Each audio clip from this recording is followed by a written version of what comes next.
보이는 나무들이 있는데요. 나무의 단면을 자르면은 뭐가 보이죠? 여러분 잘 아는 나무태라는 것이 보입니다. 봄이 되면은 충분한 수분을 이제 빨아들이면서 나무가 길이 높이도 자라고 이제 부피 옆으로도 이제 커지게 되죠. 자, 그래서 나무의 단면을 잘라 보면은 이 어두운 부분도 있지만 밝은색 부분이 있는데 그거를 이제 춘제라고 얘기를 합니다. 그러니까 봄에서부터 여름까지 이 나무가 자라는 그 기간에 생긴 그 나무의 조직을 춘제라고 얼리우드라고 얘기를 하고요. 그 다음에 이제 가을부터 시작해서 이제 날씨가 좀 추워지는 때가 되고 한겨울이 되어지면은 수분과 일조량도 이제 줄이고 이제 나무들이 월동할 준비를 하지 않습니까? 그때 어떤 일이 일어나냐면 그 나무의 그 세포들이 이제 조금씩 밀도를 좁히기 시작하면서 검은색 좀 어두운 태를 형성하게 됩니다. 그게 이제 나무태라고 하는데요. 이렇게 단단해진 그 면을 이 추제 또는 레이트 우드라고 얘기를 하는데, 자, 나무의 성장을 눈으로 이렇게 우리가 확인할 수 있는 방법이 뭐냐? 겉에를 봐서라도 알 수 있지만 그 나무 태를 보면 알 수가 있는 겁니다. 그래서 이 나무 태를 보면 해석이 돼요. 그 나무가 어떤 인생을 살아왔는지 잘라서 보면은 몇 태를 자라왔는지. 그래서 이제 태를 보면은 보통 한 6년생이구나 7년생이구나 그런 것들 볼 수 있고요. 그 만약에 여러분 하얀색 부분이 굉장히 길다, 이건 뭘까요? 봄 여름에 아주 좋은 환경 속에서 잘 자랐다는 것을 의미합니다. 반대로 이 어두운 색인 이 나무 태가 좀 굵다, 그건 뭘까요? 적어도 추운 날이 일찍 왔다든지, 적어도 또 어떤 그 식물학자들에 의하면은 나무가 병이 들면 또 나무태가 또 생긴다고 그렇게 얘기를 하더라고요. 그래서 병이 들었는지, 이때는 지금 봄철 여름철 기간인데 생각보다 올해가 더 나무태가 빨리 생기게 됐네, 이걸 통해서 병 들었었구나라는 것도 알 수 있고요. 어쨌든 이 나무태를 통해서 이 나무의 이 전체의 삶의 궤적을 확인할 수가 있습니다. 여러분, 우리도 인생에 나무태가 있는 줄 아십니까? 저는 이것을 인생의 마디라고 이렇게 보고 싶어요. 인생의 나무태 또는 인생의 마디라고 이렇게 부르고 싶은데, 이 인생의 마디가 뭘까요? 바로 좋을 때가 아니라 이 겨울과 같이 인생의 어려움이 찾아오고 고난이 찾아오는 그때가 바로 인생의 나무태라고 생각합니다. 여러분, 이때 여러분이 어떤 나무태를 만드느냐, 이 인생의 마디가 찾아올 때, 내 인생의 고난이 찾아오고 어려움이 찾아올 때 이것을 어떤 식으로 만드냐에 따라서 나의 인생의 그런 어떤 해석이 달라지고 그리고 앞으로 나아갈 방향이 달라지게 된다라는 것을 여러분 기억해야 합니다. 지금의 나도 중요합니다. 지금 내가 뭘 하고 있고 어떤 모습으로 있고 내가 지금 어떤 그런 삶을 살아가고 있는지 그것도 중요하지만, 내 인생의 궤적의 그 마디마디 하나였던 인생의 나무태, 인생의 정말 힘들고 어려운 때를 어떤 식으로 지내왔는가, 어떤 식으로 넘어갔는가를 통해서 우리 앞으로 나아갈 방향도 함께 보이게 되는 것입니다. 자, 그러면 어떻게 해야 될까요? 우리 믿는 자로서 인생의 나무태를 자기가 만들어 가느냐 아니면 하나님의 손에 맡기느냐, 이 두 가지 갈림길에서 저와 여러분들이 선택해야 될 것은 바로 하나님 손에 우리의 인생의 나무태를 맡기는 저와 여러분이 되어야 될 줄 믿습니다. 자, 오늘 본문을 보니까요, 두 여인이 등장합니다. 이 두 여인은 힘든 그런 시간을 지나고 있습니다. 인생의 마디를 지나가고 있는, 인생의 나무태의 시간을 지금 지나가고 있는데, 이들이 어떤 결정을 했을까요? 두 사람의 이름이 나오는데 한 사람의 이름은 오르바고 한 사람의 이름은 룻입니다. 자, 근데 그 시어머니가 있는데 시어머니 이름이 바로 나오미였어요. 근데 이 세 사람이 너무나도 좀 기구한 운명입니다. 다 남편이 일찍 사별해서 홀로 된 여인들이죠. 나오미도 남편과 일찍 사별했고 또 그의 아들들도 모압 땅에서 일찍 죽음을 당해서 결국에는 그 며느리 자부였던 나오미와 죄송합니다, 오르바와 룻이 이렇게 홀로 되는 일이 일어나게 됐습니다. 자, 이런 상황 속에서 정말 좋은 시어머니였던 나오미는 며느리를 불러놓고 이렇게 얘기를 했습니다. 자, 8절 9절 내용을 제가 한번 읽어볼게요. 나오미가 두 자부에게 이르되 너희는 각각 어미 집으로 돌아가라. 너희가 죽은 자와 나를 선대한 것 같이 여호와께서 너희를 선대하시기를 원하며 여호와께서 너희로 각각 남편의 집에서 평안함을 얻게 하시기를 원하노라 하고 그들에게 입맞춤에 그들이 소리를 높여 울며라고 이렇게 됐습니다. 자, 지금 두 자부, 남편을 잃은 두 자부가 굉장히 젊은 것 같아요. 그래서 이 나오미가 나 따라오지 말고 내가 너희를 놓아줄 터이니 자유를 가지고 가서 새롭게 새 삶을 시작해라. 새롭게 결혼해서 재혼해서 새 가정을 이루면서 행복하게 살아라라고 이야기를 하고 있습니다. 자, 이 세 사람, 특히 이제 이 나오미와 이 오르바와 룻이 인생의 마디를 지금 지나가고 있는데, 자, 오르바는 어떤 선택을 했을까요? 자, 오르바는 어머니의 입에 입맞춤을 하면서 떠납니다. 내가 이제 어머니를 떠나겠습니다. 어머니와 함께하고 싶었지만 저도 제 인생이 있으니 제가 어머니를 떠나서 새 삶을 살겠습니다라고 이야기를 합니다. 여러분, 우리가 이 오르바의 결정을 보면서 우리가 그냥 인간적인 그런 관점 말고 신앙적인 관점에서 보면은 아니 어떻게 그런 결정을 할 수가 있어, 그렇게 생각할지 모르겠지만 이 오르바의 결정이 어떻게 보면 우리 모두의 결정 아니겠습니까? 우리가 결국 인생의 정말 마디 같은 어려운 시기를 지날 때 결국에는 우리의 결정을 합니다. 우리의 선택을 하게 되는 거죠. 저는 이 오르바의 이 선택이 나쁘다고 생각하지는 않습니다. 왜 그렇습니까? 분명히 최선을 다해서 결혼 생활을 했었고 남편이 사별했고 시어머니는 가도 좋다고 얘기했으며 본인도 새 삶을 살고 싶은 의지가 있었습니다. 누가 비방하겠습니까? 누구나 할 수 있는 합리적인 선택이고 합리적인 결정이었습니다. 자, 그런데 나쁜 결정이 아니었는데 결론이 어땠느냐? 이 오르바의 인생은 그냥 어떤 인생으로 끝났냐면 한때의 이스라엘 사람의 아내 되었다가 나와서 다시 모압으로 돌아가서 모압 남자의 여인이 되었고 가정을 이뤘다라고 그냥 그러고 끝나버리고 말았던 겁니다. 자, 그런데 룻이 하나님께 자신의 인생을 맡깁니다.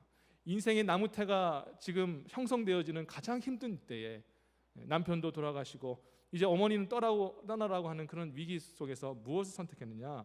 나는 하나님과 함께 하겠습니다. 어머니와 함께 하겠습니다. 당신의 백성이 되겠습니다라고 고백하고 있습니다. 16절 보십시오. 룻이 가로되 나로 어머니를 떠나며 어머니를 따르지 말고 돌아가라. 강권하지 마옵소서. 어머니께서 가시는 곳에 나도 가고 어머니께서 유숙하신 곳에 나도 유숙하겠나이다. 어머니의 백성이 나의 백성이 되고 어머니 하나님이 나의 하나님이 되시리니. 아멘. 자, 이 문장, 이 글을 보면서 여러분들이 이 룻이 시어머니 나오미를 정말 사랑하는구나라고 하지만 이건 실제로 일어날 수가 없는 일이고, 나오미를 사랑했다기보다 지금 이 말씀의 맨 끝에 부분을 보면은 뭐라고 고백하고 있습니까? 어머니의 백성이 나의 백성이 되고 어머니의 하나님이 나의 하나님 될 것이다. 그러니까 결국에는 룻이 선택한 건 뭐냐면은 내가 하나님을 선택하겠습니다. 하나님께 내 인생을 맡기겠습니다라고 그렇게 고백하고 있는 겁니다. 하나님 때문에 당신과 함께 할 것이며 하나님의 백성이 되기 위해서 당신과 함께 그 길을 걸어가겠습니다라고 그렇게 고백하고 있는 겁니다. 자, 그런데 이렇게 자기의 인생에 정말 마디가 만들어지는 가장 힘든 순간에 하나님께 맡겼다라는 거예요. 근데 그의 인생에 어떤 일이 벌어지게 되었습니까? 물론 그 가는 과정이 힘들고 어려웠지만 결국에는 베들레헴 출신 기업 물을 자, 자신의 그 모든 빚을 청산해 줄 그 부유했던 그 보아스라는 사람을 만나게 되고 하나님의 섭리 속에서 그와 재혼하게 되었고 재혼하여서 아들을 낳았는데 그 아들의 이름이 오벳입니다. 근데 이게 오벳이 누구냐? 바로 다윗의 아버지 이새의 아버지입니다. 다시 말해 다윗에게 있어서는 이 룻이 누굽니까? 바로 증조모가 되는 겁니다. 위대한 유다의 왕이요 이스라엘의 통일 왕국의 위대한 역사적인 그런 임금이었던 다윗 왕의 그런 조상이 되어집니다. 거기에서 끝납니까? 다윗 왕의 후손으로 누가 태어났습니까? 온 우주의 통치자이시고 또 주권자 되신 왕의 왕 되신 예수 그리스도가 이 다윗의 가문, 이 룻의 핏줄을 통하여서 이 땅에 태어나게 되신 거예요. 여러분, 이게 바로 결론인 겁니다. 하나님께 인생의 마디를 맡기고 하나님께서 자신의 인생을 만들어 주시기를, 그 마디를 넘어갈 수 있도록 주님께 맡기는 인생은 나중에는 결국에는 하나님께서 복을 주시고 영광스럽게 하시는 줄 믿으시기를 주의로 축원합니다. 그게 바로 하나님의 섭리입니다. 하나님께서는 그 길을 인도해 주시는 것입니다. 하나님께서 우리의 인생에 나이테가 생길 때 우리 하나님께서는 반드시 선한 길로 인도해 주십니다. 로마서 8장 28절에 보면 우리가 알거니와 하나님을 사랑하는 자 곧 그 뜻대로 부르심을 입은 자에게는 모든 것이 합력하여 선을 이루느니라. 아멘. 하나님의 뜻대로 부름을 받은 자의 결론이 뭐냐? 어떤 인생을 살았던 막 괴롭고 또 이해가 되지 않는 인생을 살았다 할지라도 결론은 뭐냐? 어디에 이르느냐? 선을 이룬다라는 것입니다. 선이라는 것은 하나님이 기뻐하시는 곳입니다. 근데 그 하나님만 기뻐하시는 곳이 아니라 그곳은 우리에게 복이 되어지는 곳입니다. 우리를 기쁘게 하고 우리를 만족해 하는 바로 그 자리, 바로 하나님께서 기뻐하시는 자리인 줄 믿습니다. 그 자리로 우리 주님께서 결국에는 인도해 주신다는 것이죠. 그래서 여러분, 첫 번째 여러분 드리고 싶은 교훈이 뭐냐면, 여러분 지금 혹시나 여러분의 인생의 마디를 지금 지나가고 계신가요? 인생의 나무태를 지금 만들고 계신 그런 과정에 있다면 하나님을 의지하고 하나님 손에 맡겨드리시는 저와 여러분 되시기를 다시 한번 주의 이름으로 축원합니다. 그리할 때 하나님이 여러분의 인생에 복을 주시는 겁니다. 자, 한 가지만 더 살펴보고 말씀을 마치겠는데요. 자, 그러면 인생의 나이테만 중요한 거냐, 내 인생이 어려울 때만 중요한 것이냐? 아니라는 거예요. 인생에 편안할 때, 문제 없을 때, 그때가 더 어떻게 보면 더 중요하다라는 것을 알 수가 있습니다. 여러분, 이 룻이 어머니를 따라가겠다. 근데 그 마음의 중심은 하나님을 선택한 거 아니겠습니까? 하나님께 인생을 맡기겠습니다. 하나님께 내가 모든 걸 걸겠습니다 하고 따라 나섰습니다. 자, 그런데 하나님께 나가겠다라고 했을 때 룻의 인생이 갑자기 잘 됐을까요? 성경에 보면은 그런 내용이 하나도 없습니다. 내가 하나님을 선택했는데 하나님이 선택하자마자 갑자기 룻에게 물질 부어주시고 또 좋은 남편도 만나게 해주시고 또 고난 사라지고 뭐 집을 주시고 이런 거 전혀 기록되지 않아요. 오히려 성경을 보니까 어떻게 기록됐냐면 어머니를 따라서 그 베들레헴까지 정말 고향을 향해서 터벅터벅 정말 고생하면서 걸어가는 그런 장면들이 나오고 있지 않습니까? 또 어떤 장면들이 기록되어 있습니까? 극빈자들이나 먹는 바닥에 떨어진 이삭, 이 하나님께서 극빈자들을 향해서 이 그들의 생명을 보존하기 위해서 땅 주인들 보고 이 낫으로 곡식을 이제 추수할 때 땅에 떨어진 거는 손대지 마라. 그거는 극빈자들이 주워서 먹을 것이다 하고 남겨두라고 하셨습니다. 여러분, 그게 얼마나 많이 있겠습니까? 그 이삭을 떨어진 이삭을 주워 먹으면서 줄인 배를 정말 고통을 참으면서 그렇게 하루하루 견뎠던 것입니다. 물론 하나님의 은혜 가운데 섭리 속에서 보아스라는 사람을 만나게 되었지만 이 보아스랑 재혼하는 그 과정이 쉽지 않았잖아요. 여러분 다 본문 보셔서 아시겠지만 그의 그 발치에서 잠을 자는데 그냥 이렇게 누워 있다고 해서 그 보아스가 갑자기 당신과 결혼하고 싶겠습니까? 라고 얘기하겠습니까? 하나님께서 감동을 주셔야 되잖아요. 이 룻을 알아보고 룻에 대해서 마음이 가고 그리고 마음이 열려서 내 아내로 삼아야겠다 라고 그렇게 마음이 열릴 때까지 정말 알 수 없는 그런 불안함 가운데 그 기간을 지내야만 했습니다. 그래서 하나님께서 하나님의 인생을 선택하는 그 길을 통해서 역사하실 때 바로 어떤 좋은 일이 생기지는 않습니다. 그러나 분명한 것은 그 길을 쫓아 나가게 되면 하나님께서 선하게 인도해 주시는 길로 반드시 역사해 주신다라는 것입니다. 자, 그런데 여러분, 이렇게 우리가 살아가게 될 때 우리가 이제 일상을 걸어가면서 나오미가 그 걸어가는 그 과정이 있었지 않습니까? 그 과정이 있었고 그 과정을 통하여서 하나님이 영광을 받으셨던 것처럼 아름다운 그런 인생의 나무태를 만들기 위해서는 우리 일상의 그 과정이 중요하다는 것들을 여러분이 기억해야 합니다. 우리가 하나님을 정말 그 위기의 순간에 하나님만을 의지하고 하나님께 모든 것을 맡기기 위해서는 평상시에 하나님께 훈련한, 하나님께 나아가는 훈련들을 여러분들이 하실 수 있어야 됩니다. 많은 분들이 저를 포함해서 가끔씩 오해하는 것이 뭐냐면 내가 지금은 못하지만 나중에 은혜 받으면 할 것이다 라고 그렇게 생각할 때가 좀 있지 않습니까? 근데 그게 아닙니다. 실제로는 지금 못하면 나중에 못하는 것입니다. 이 룻이 하나님만을 의지하는 그 훈련들을 했기 때문에 정말 인생의 어려운 순간에 주님께 자신의 인생을 맡길 수가 있지 않았습니까? 어떤 분들은 이렇게 얘기를 합니다. 성령이 함께 하시면은 극진적인 인생이 되어서 완전히 변화된 삶을 살 수 있다라고 얘기를 합니다. 예를 들어서 12 제자를 얘기를 하면서 제자들 보십시오. 제자들은 성령 받기 전에는 형편없는 제자들이었으나 성령 받은 후에는 완전히 변화된 제자가 되지 않았습니까? 고로 나도 성령만 내게 주어지면은 임하시면은 완전히 변화된 삶을 살 수가 있습니다. 그러니 지금은 좀 못해도 나중에 변화될 줄 믿습니다라고 생각을 하지만 그렇지 않아요. 이 제자들이 나가서 생명 걸고 복음을 전할 수 있었던 것은 제자들이 먼저 예수님과 3년간의 훈련을 받았기 때문입니다.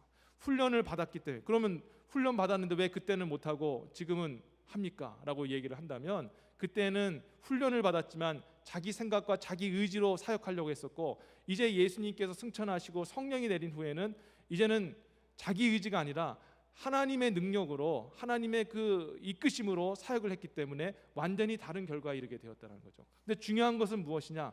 제자들이 그렇게 변화된 삶을 살 수 있었던 것은 어느 날 성령이 갑자기 임해가지고 인격과 그 모든 자신의 삶의 태도와 습관들을 바꿨기 때문이 아니라 이미 훈련으로 다져지고 훈련으로 그렇게 다져진 그런 하나님의 제자들을 성령께서 들어서 강하게 사용해 주신 것입니다.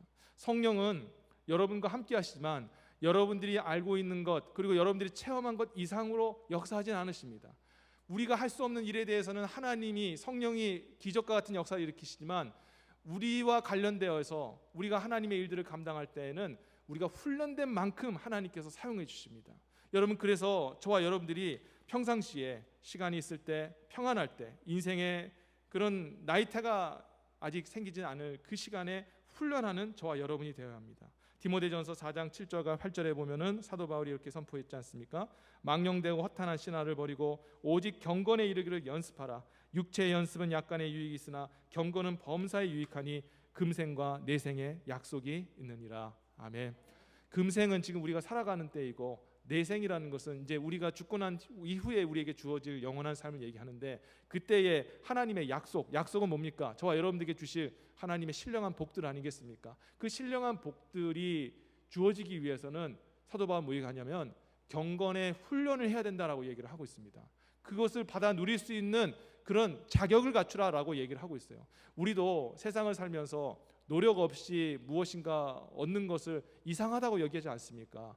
내가 어떤 위치에 올라가고 싶으면 그 과정을 겪어야 되고 어떤 그런 특별한 어떤 지식을 얻기를 원한다면 공부하는 과정들이 있어야 됩니다. 기술을 얻기 위해서는 수련하는 그런 과정들이 있어야 하는 것처럼 우리도 영적으로 하나님 약속하신 복을 누리기 위해서는 훈련의 과정이 있어야 돼요. 그 훈련을 기초로 해서 성령이 도와주시고 더 잘 되어지고 그 훈련을 통하여서 역사되어진 그 사람을 통해 하나님이 크게 사용해 주시는 것입니다. 여러분, 그래서 인생의 마디를 잘 넘어가는 것도 중요하지만 내가 정말 힘들고 어려울 때 내 인생을 주님께 맡기려면 평상시에 훈련이 되어 있는 저와 여러분이 되어야 될 줄 믿습니다. 여러분, 정말 힘들고 어려울 때 실제로 우리가 하나님께 인생을 맡길 수 있느냐? 실제로 그 상황에 가보면 어렵습니다. 룻과 같은 결단 하기 어렵습니다. 대부분 오르바 같은 결단을 합니다. 훈련되어 있지 않으면 인생의 마디 같은 순간이 찾아와서 정말 이것을 내 힘으로 하느냐 하나님께 전적으로 맡기느냐 이 갈림길에서 우리는 결국에는 오르바 같은 결정을 합니다. 훈련되어 있지 않으면 그렇습니다. 그러나 훈련되어 있으면 그 중요한 순간에 하나님께 인생을 맡길 수가 있는 것입니다. 고로 여러분, 모든 인생이 다 중요한 것입니다. 평상시에 하나님을 의지하십시오. 평상시에 더 훈련하십시오. 평상시에 더 하나님 기뻐하시는 삶을 살기 위해 애쓰시길 바랍니다. 그리할 때 인생의 가장 중요한 순간, 하나님을 선택해야 되는 그 순간에 하나님을 선택할 수가 있는 것입니다. 그래야 복된 인생을 살아갈 수가 있는 것이죠. 이제 말씀을 맺도록 하겠습니다. 여러분, 인생의 어려운 시기는 인생의 나이테가 생기는 시간입니다. 여러분, 지금 여러분들이 어떤 모습이 있느냐가 여러분을 정의하지 않습니다.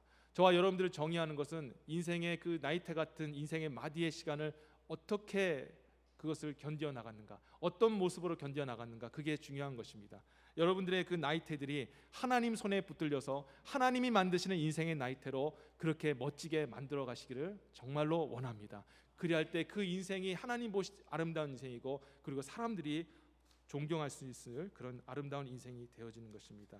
여러분, 하나님께 맡기시는 저와 여러분 되시길 바랍니다. 하나님은 결국에는 저와 여러분들을 선으로 인도하십니다. 하나님을 선택한다고 해서 바로 잘 되는 것은 아니지만 그러나 우리에게 선으로 인도하신 하나님께서는 결국에는 잘되게 하시고 결국에는 승리하게 하신다라는 것을 여러분들이 기억하시길 바라겠습니다. 그리고 마지막으로 말씀드리고 싶은 것은 우리의 인생의 마디가 있기 전에 마디를 하나님 앞에 맡기기 위해서 평상시에 하나님께 훈련되어지는 저와 여러분 되었으면 좋겠습니다. 작은 것이라도 실천해 보세요. 작은 것이라도 순종하시고 정말 거룩의 훈련을 감당할 때 가장 중요한 인생의 순간에 하나님께 드릴 수 있는 멋진 사람이 될 줄 믿습니다. 여러분의 인생이 남은 인생이 그냥 그런 인생을 살았다는 것으로 끝나는 것이 아니라 정말 룻과 같이 정말 멋지고 영광스럽고 하나님의 그 생명책에 기록되는 복된 인생 되시기를 다시 한번 주 예수의 이름으로 축원합니다. 아멘. 기도하겠습니다. 우리 함께 같이 기도하겠습니다.